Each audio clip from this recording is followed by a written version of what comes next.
Entre la tenue línea que divide la realidad de la fantasía, hay momentos en que las fronteras se diluyen y lo desconocido emerge. Imagínate si todo aquello que creías verdadero resultara ser una ilusión. Atrévete a cruzar el umbral hacia las fallas de la realidad, donde el misterio susurra en cada sombra y lo inexplicable se revela.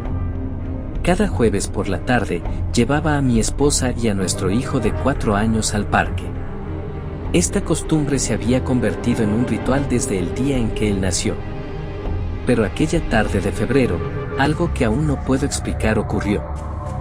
Llegamos a eso de las 4, al parque donde un pequeño lago rodeado de árboles parecía ocultar secretos en sus aguas quietas. Mientras mi hijo jugaba cerca de la orilla, su mirada se desvió hacia el cielo, y luego se posó en mí. En ese instante, algo en sus ojos cambió. Se acercó lentamente, me tomó de la mano y, con una sonrisa que su madre encontró divertida, me llevó a un rincón apartado. Papá, me dijo con una voz inusualmente grave, solo quiero pasar el tiempo contigo aquí, en paz. Me sorprendí, su tono no era el de un niño. Luego, susurró algo que nunca olvidaré, has sido el mejor padre, siempre amable conmigo.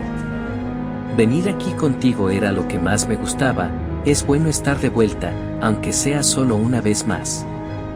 Esa frase me llenó de un desconcierto profundo. ¿Cómo podía hablar así un niño de 4 años? Y más inquietante aún, ¿por qué hablaba en pasado, como si recordara algo muy lejano? Al poco rato, su actitud cambió de nuevo, regresando a la de un niño despreocupado que corría y jugaba. No volví a ver aquella mirada ni a escuchar palabras similares. Pero, desde ese día, una sensación extraña me invade cada vez que pienso en ese momento.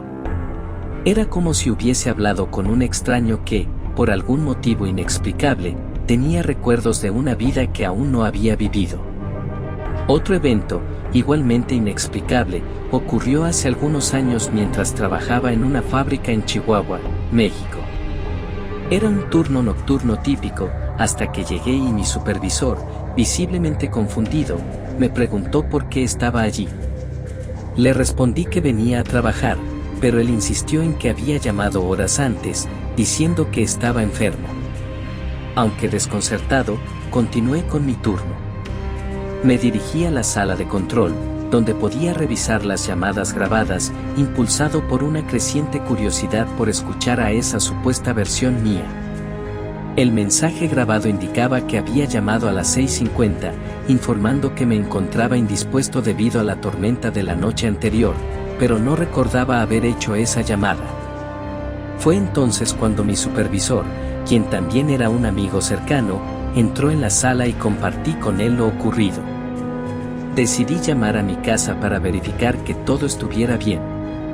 Mi madre cuidaba de mi hija esa noche y, tras sonar un par de veces, una voz ronca respondió. Pregunté quién hablaba, y la voz respondió, habla Miguel, ¿quién eres tú? Mi mente se detuvo. Miguel es mi nombre. En un pánico creciente, pregunté por mi hija, y la voz respondió tranquilamente que estaba dormida. Colgué el teléfono, incapaz de racionalizar lo que acababa de escuchar. Le expliqué la situación a mi supervisor y corrí hasta mi coche, conduciendo a toda velocidad hasta casa. Al llegar, encontré a mi madre y a mi hija viendo televisión, ajenas a la inquietud que me consumía. Tras una larga conversación, me aseguraron que nadie más había estado allí. De regreso en la fábrica, mi supervisor, algo pálido, me confesó que había respondido otra llamada justo después de que me fui. Sonaba como tú, pero un poco diferente, me dijo. Había colgado tras escuchar una voz que le reprochaba que dejara de llamar y que no le importunara más. Después de este evento, supe que la línea telefónica de mi vecindario había sido cortada debido a la tormenta, lo que hacía imposible que alguien hubiera llamado desde mi casa esa noche. A veces pienso que aquel con quien hablé era un reflejo de mí mismo, un eco de otra realidad. Entre lo real y lo ilusorio, hay momentos donde el tiempo parece doblarse sobre sí mismo y revelar cosas que nuestra mente apenas puede comprender. Hijos de la Matrix, abriendo el camino sobre lo oculto y liberando la conciencia.